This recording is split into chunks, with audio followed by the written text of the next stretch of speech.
On Joy 99.7 FM, this is the Midday News.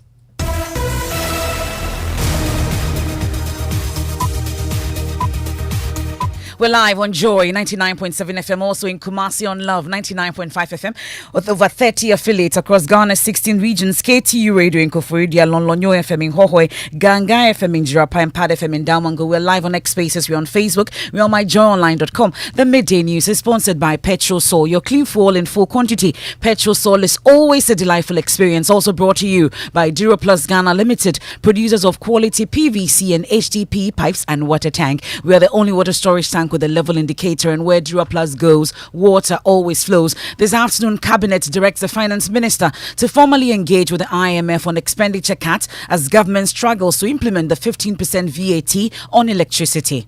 Cabinet says engage the IMF to see how we can deploy some, and critically, expenditure cuts. Okay, because if this revenue is intended to fund some expenditure item, then a cut in expenditure will mean that you've dealt with that.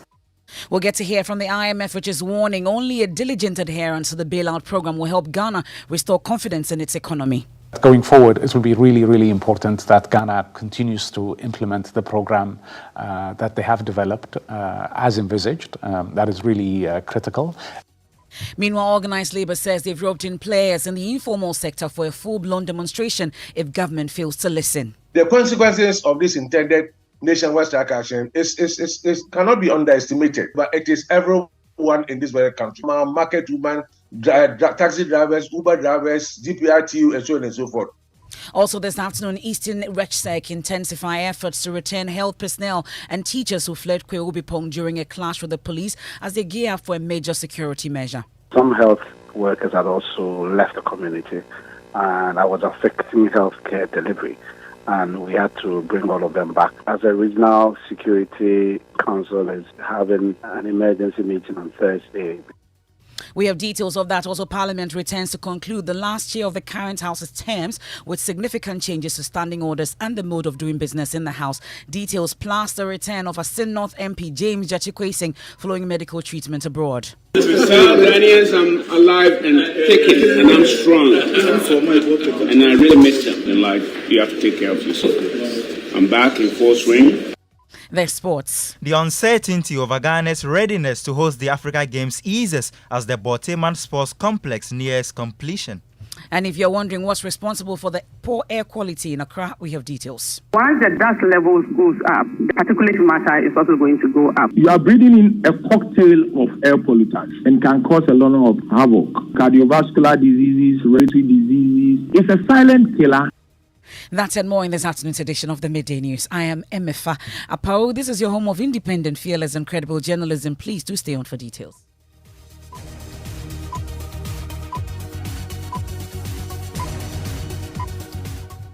Many thanks for your company. We're digging now, and President Akufo-Addo's cabinet has directed Finance Minister Ken Ofori-Atta to formally engage with the International Monetary Fund to agree on areas for expenditure cut as government struggles to implement the 15% value-added tax imposition on electricity. While the rumors government is seeking to abandon the tax measure given the opposition by Organised Labour, Deputy Energy Minister Andrew Ejapamesa tells Joy News government will also start a dialogue with labour unions to agree on the best way forward.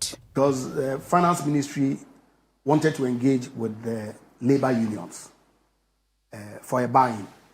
Okay, what it then meant was that the Ministry of Finance still believed that the rollout ought to take place at some point. Our cabinet says engage the IMF, okay, to see how we can deploy some, and critically, expenditure cuts. Okay, because if this revenue is intended to fund some expenditure item, then a cut in expenditure will mean that you've dealt with that, the need for the rollout of that particular tax handle. And so let's see how the engagements go. Obviously, we are in a difficult situation. And I welcome constructive criticism because obviously government can never be perfect. Okay, you have issues with some decision making that you roll out. But if the criticism is constructive, regardless of what it is that you may say, oh, but when we're in power, this is what you did to us. And so it's a question of tit for tat. Then it's an unending cycle. But we need to progress, okay? We need to make a forward march towards nation building. Yes, let's engage. Let's see how it is that we can cross this hurdle, if you like, so that we can put our economy back on track. That's the Deputy Energy Minister, Andrew Ejapamesa, there speaking to Joy News editor Elton Brobe. But the International Monetary Fund has emphasized the importance for Ghana to stay committed to its bailout program to fully realize its benefits. So what are the measures? There's more in this report. Recognizing the need to revamp the energy sector to reduce debt and ensure industries have a consistent power supply, the government has undertaken measures such as the quarterly increase in tariffs. Furthermore, in line with these objectives, the government is proposing to impose a 15% VAT on electricity. In alignment with the IMF's revenue mobilization objectives, Ghana devised a comprehensive medium-term revenue strategy in September 2023. This strategy focuses on tax policy and revenue administration measures necessary to reach Ghana and the IMF's program revenue objectives. Ghana has already taken steps towards improving revenue generation, including quarterly adjustments to electricity tariffs, increasing the value-added tax rate from 12.5% to 15%, restructuring the e-levy, and removing discounts on benchmark values at customs. In the 2024 budget, government plans to implement further measures. 1. The government plans to remove selected VAT exemptions, which cost about 17 billion Ghana cedis. 2. Revise income-based taxes. 3. Review the headline rate of the communication services tax. 4. Expand taxes on gambling revenues. 5. Increase stamp policy. 6. Introduce 5% VAT rate on the rental of commercial premises. 7. Implement new taxes such as the emission tax and the plastic and packaging tax. 8. Enhance the implementation of the vehicle income tax sticker mechanism. 9. Reform corporate income tax by gradually phasing out tax holidays and exemptions. These measures are all part of the revenue mobilization prepared by the government and not the IMF. Well, the IMF Director of the African Department, Apawu Selassie, stressed the necessity for Ghana to adhere strictly to the agreed-upon austerity measures to navigate its way out of the economic crisis. Is being implemented effectively. We just went to the board recently with the first program review, following, of course, the policies that the government has been putting in place to address the huge imbalances Ghana was facing through last year, and of course creditors signaling that official creditors signaling that they will provide debt relief consistent with what Ghana needs. So we just went to the board, I think, a couple of weeks ago. What I can say is that going forward, it will be really, really important that Ghana continues to implement the program that they have developed as envisaged. That is really critical. These programs are not, are designed to be implemented over 3-4 years. And it's really important that, Ghana sticks the course and sees the program being implemented over the next 3 years. So we look forward to continuing to support Ghana consistent with program implementation. Well, that's the IMF Director, Africa Department, Apawu Selassie, there at a press conference earlier today in Washington. Well, organized labor, however, insists only a complete withdrawal of the tax policy will stop the intended demonstration. Deputy Secretary General of the TUC, Joshua Nsa, tells Joy News players from the informal sector will join in the protest. As I speak to you now, we have not received any official communication from the government. Since the rumors broke out, our minds will change and the decision will change if and only if government withdraws unconditionally the imposition of 15% VAT on the electricity bill to the lifeline workers in this very country. By the 13th of this month, we know for sure that maybe government will have change of mind and actually write officially to actually change its decision so that Labour can also change the decision, because the consequences of this intended nationwide strike action cannot be underestimated. But can government navigate its way around this? Here's a professor of finance with the University of Ghana, Godfred Bokping. Fiscal adjustment has 2 layers, revenue and expenditure. If you look at the way the IMF program is designed, the bulk of the fiscal adjustment is coming from revenue, more taxes, and far less from expenditure. So if the government approach is that we are going to keep our lifestyle, we are not going to cut wasteful expenditure in order to ease the burden on Ghanaian households and private sector, but we have a population we can keep taxing. I think that is not prudent. That is not acceptable. That is not the way to go either. Okay, so because we can continue on that path and there will still not be a way out. Well, we know also this afternoon that organised labour will be meeting in Kumasi ahead of the Tuesday, February 13 protest. And thankfully, we've been joined by Mr. Isaac Donko. He leads the Senior Staff Association of Ghana. Thank you so much for your time here on the Midday News. So this particular meeting, a mop-up or preparation for February 13, tell us more. What exactly are the details? Okay, so good afternoon to you yourself and then your cherished viewers. As I speak with you, the one who is speaking is Ayat Abel, the National Trustee of Senior Staff Association. The National Chairman currently is in a meeting, and hello, sir. Okay, unfortunately, it appears that we've just lost the man there. He tells me he's actually the secretary. We're hoping to speak to Isaac Donko, but really, he was also in that meeting and will provide the details for us. But we'll stay a while longer on the labour front and related issues because government says it's unable to pay their tier 2 of workers' pension now because of financial constraints. The payment, which has been in arrears for some time now, is the reason some unions in the public universities are on strike. We can hear President of the Tertiary Educational Workers Union, Tewu Suleimana Abdul Rahman. There is no worker in Ghana here who can default payment of tax. And before, our salaries are being paid into our various accounts, they deduct the tax from our salaries. And these monies that we are talking about, the tier 2 pensions money, it is our own money. The money doesn't belong to government. It's our own salary that deduct a component to keep, or let me say, give it to the trustees of the tier 2 to invest. And when you are going on retirement, they will pay you the lump sum. And before they pay you the lump sum, they will have invested the money so that you yield some profits, which will aid, your retirement packages. So this money is for us. It is not for government. So if you ask a question that the government says that we should give them some time for us to, solve IMF problem, I think we might have to come again. Sure, they pay this where money. Are you in attempting a resolution to this problem? Have you been called for a conversation by government? As a matter of fact, Tertiary Education Workers Union of Ghana have not been called for any engagement. Even after you declared a strike? Yes, even after we declared a strike. Well, the Executive Secretary of the Labour Commission, Ofusua Samoa, says he's hoping that government can agree with the Labour Union on the resolution of a payment plan. Now your pensions have been deducted. It has not been paid to the fund manager. Was that the arrangement? The arrangement is that deduct the money, pay to the fund managers. If it is not paid within a specific period, this is the interest or penalty that you are supposed to pay. Accordingly, the Commission gave its directive. But it was when it came to the penalty that the government alleges that there was a negotiation between them and organized labor so that the 3% will not apply, which was denied by, the union leaders of the various universities.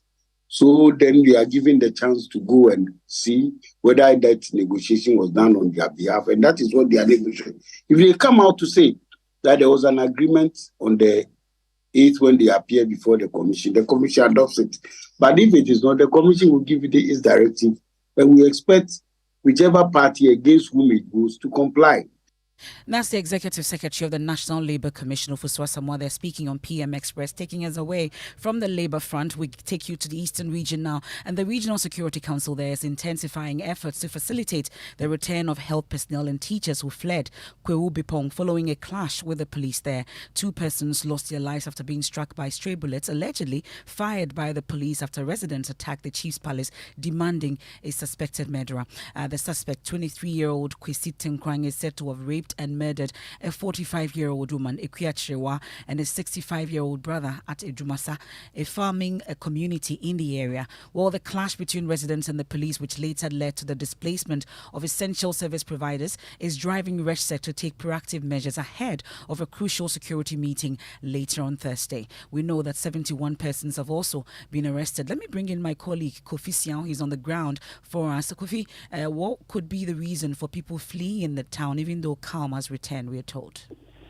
Well, Emefa, when you speak to some of the residents, they say that initially the police were arresting persons who were seen in a video perpetrating violence. But now, as I speak with you, they claim that the police are also arresting people seen outside the video, including women. So they fear that they could be mistaken for persons who led the violence in the area. Well, but let's talk about the general security situation, though, in the area and the current state. We know that schools have been closed, businesses shut. Are they gradually returning to normalcy? Okay, Emefa, so the place is very calm now. You could see police officers patrolling the area everywhere you go. So you could see a number of policemen, stationed at a point from one area to the other. So if you ask me about the security situation in the area, it's very calm. It's been very progressive, and I'm told the IGP, Dr. Ekufu Dampare, will be visiting the area later today. I cannot independently confirm that, but I spoke to the Eastern Regional Minister, Seth Kwame Echampong, a while ago, and he's confirmed to me that he's also visiting the area to assess the situation. We are grateful. That's my colleague Kofi Siao, and thankfully the regional minister Seth Kwame Echampong joins us on the line. We are grateful for your time. So last we spoke, you mentioned that security had been beefed up, and we know that you are preparing for a major security meeting on Thursday. The issue about closure of schools and the return of health personnel, where are we exactly with that, sir? Oh, good afternoon, Emefa. We're really progressing. We've gotten to a couple of the people who left the community. We've given them the necessary assurances, and they are supposed to return. Like you rightly said, we have also heightened the law enforcement agents. So we're engaging the community as well to give them the assurance that the enforcement agents are there to offer assurance, and then they can go about their duties as normal. So nothing untoward. We're hearing from some residents, Mr. Champong, that males especially are fleeing the town because of what they describe as indiscriminate arrest by security personnel in the area. I've heard about that as well, but I'm on my way to the community myself, and I'm meeting the regional command as well as the division and district command. So I'll get full brief about some of these occurrences. You're not the first person raising these concerns to me. But I understand in an operational theater such as this and matters of this nature, the police have their own standard operating procedures. We'll find out from them what it is. But I know they are doing their best in the circumstance, not to trample on people's rights and their freedoms. Speaking of rights and freedoms, so those suspects that were picked up, 71 of them, what's their state? Is it that they've been screened and released? What exactly is happening to them from the briefing that you have? Still on investigation. Those who are found not to be on the activities. Remind you, as the incident was going on, there were people holding cameras, recording some of these scenes. So some of these footages have some of the culprits already captured on, and that is what they are pursuing. But largely this afternoon, the assurance you're giving is that Kwehubipong is rather calm, peaceful, you'd say? Very calm. So far, what my municipal chief executive reported to me about an hour ago, who visited the community, I'm going there to see it myself. So as far as I know, there's stability. We'll touch base with you once you are there. That's the Eastern Regional Minister, Seth Kwame Champon. Let me bring you back to Accra. Let's go to Parliament now. And MPs have returned to the House following a month-long break to significant changes to how business will be done in the legislature. Electoral Commission and other constitutional bodies will now be subject to parliamentary questions, just like ministers. Also, a number of new committees have been established, including the Intelligence Committee and the disintegration of the Finance Committee into 3 separate committees. Parliamentary Affairs correspondent Quarshie joins us on the line with details. So MPs will now recite the national pledge before the House starts sitting? Yes, Emefa, according to the new standing order, the pledge will be taken at the start of every new meeting and at the last of every new meeting. Very short while ago, that pledge will be recited on the floor of the House, and currently the issue having to do with the roll call is what has been dealt with. And so now, as soon as the meeting starts, there will be a national pledge. The Speaker says the intendment behind that is to remind MPs that they have a certain duty and a certain responsibility to the Republic and to the people they serve. Okay. Well, let's talk about the committees that have been broken down and how things will be in the House now. Yes. So, the Finance Committee, the very powerful Finance Committee, will now be divided into 3. The Finance Committee itself will still be there, but there will be another committee on the economy and another committee on planning. All these committees will now have 13 members apiece.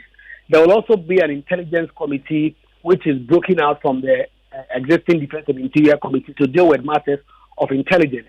The existing appointments committee has also been tweaked in a certain sense.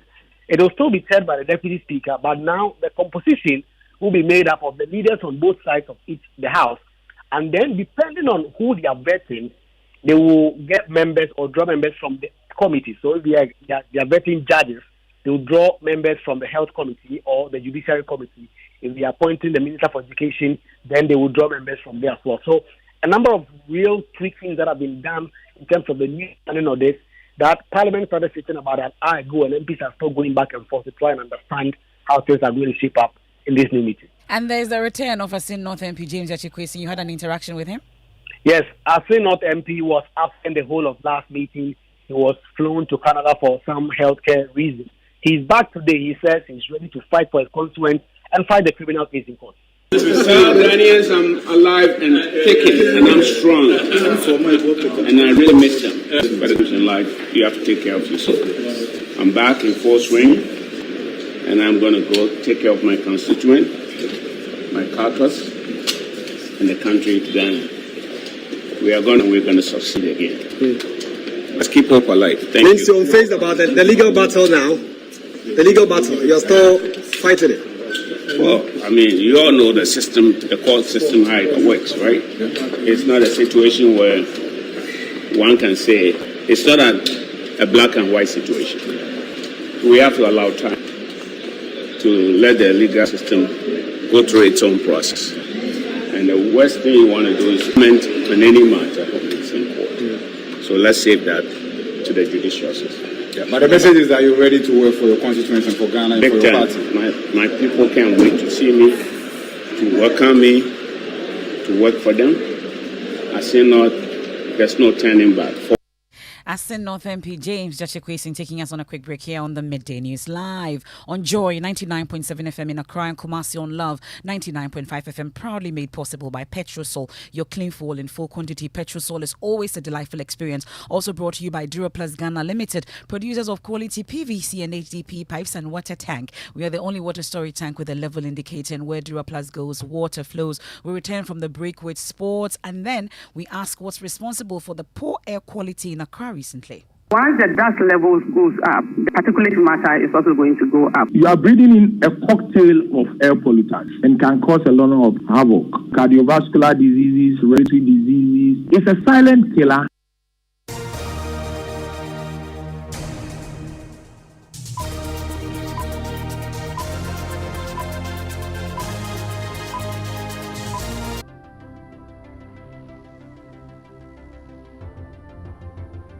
When budgets are tight and money difficult to come by, you want to be sure you get the best value for your money. These are not times to be spending money fixing expensive engine problems because of cheap fuel and lubricants. Drive to a petrol source station today and buy your quality fuel and lubricants, and rest assured of fuel that lasts long and lubricants that prevent expensive engine problems. Hear the sound. Petrosol, clean fuel in full quantity.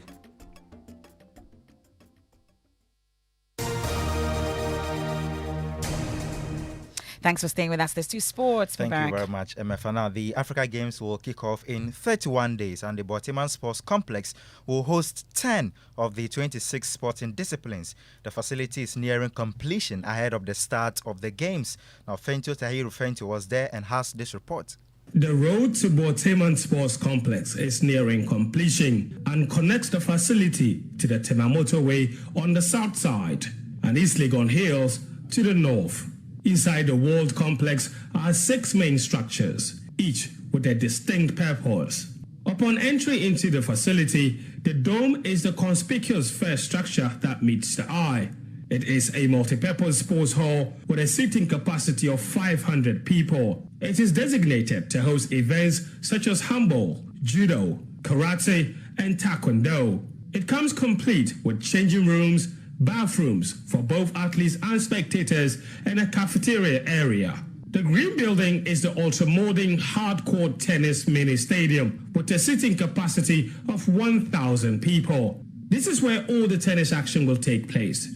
It comes complete with fitted seats, VIP seating, commentators' boxes with a tennis net, all already fixed.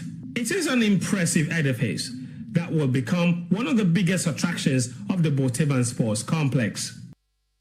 That's Joy Sports editor Fentio Tahiru Fentio with that report. Thank you very much, Mubarak. Let me take you to the Western region and the Sekendi Takrady Metropolitan Assembly through the EU-funded Twin Cities in Sustainable Partnership Project in collaboration with Joy News Operation. A Clean Your Surroundings campaign this morning has made a stop at the Sikado sub-metro to inspect some households and commercial facilities. Correspondent Ina Thalia Kwanza is with the team, joins us on the line. Ina, let's talk about what's happening where you are.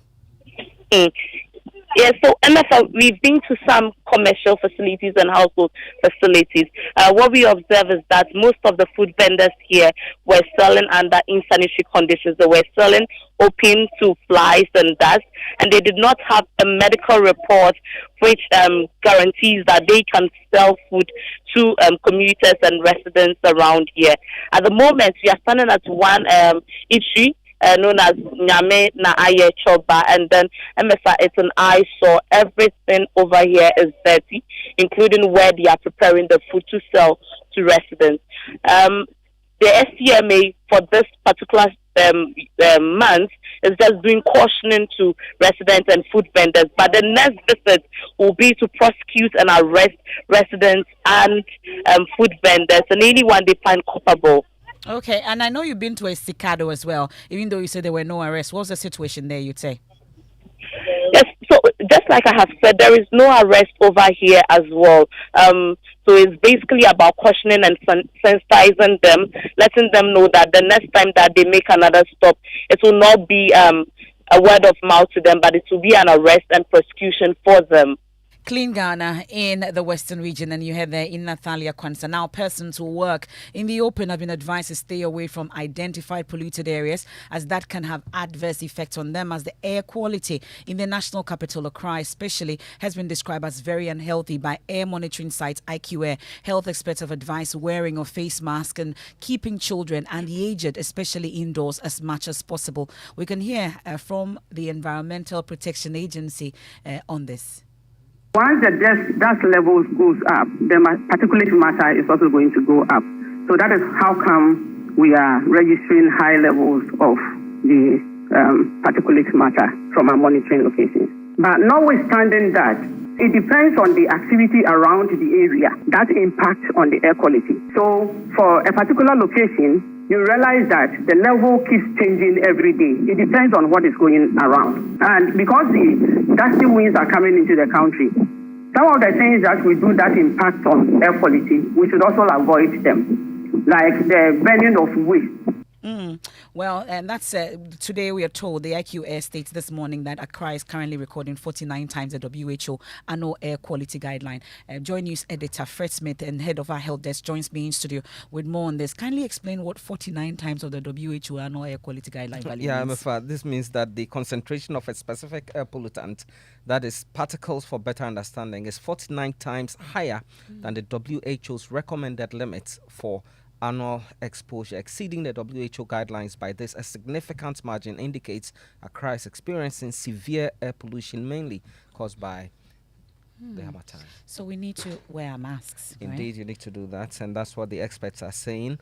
The information from the Clean Air Fund states that during February we will reach the peak of the harmattan. That is why the concentration levels are high, but likely to reduce getting to March when a mixture of wet and dry conditions are experienced, thereby improving the quality of air. But as we speak, your best bet is a mask. Thank you very much. That's from the head of our health desk. And Harmattan is trending. MNJ, Jackie is here. Marcel says hi, though.